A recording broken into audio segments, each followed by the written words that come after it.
Well, today marks 55 years since a plane carrying players of the Wichita State football team crashed right outside Silver Plume.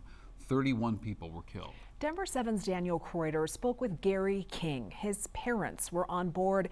They both died in the crash. He shared what he remembers from that day and the legacy he hopes to carry on for his parents. Not far off I-70, right before the Eisenhower Tunnel and deep in the trees, you can still find the wreckage of an American tragedy. A plane carrying players of the Wichita State football team, trainers, and guests of the program crashed into the mountainside on October 2nd, 1970.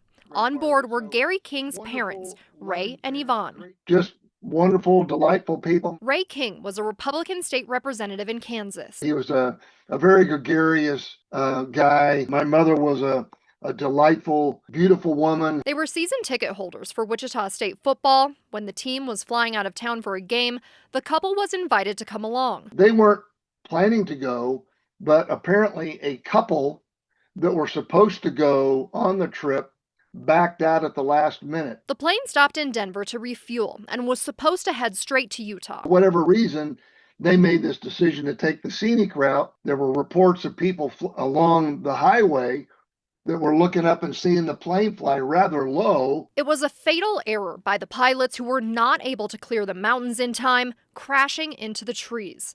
8 players and the co-pilot survived.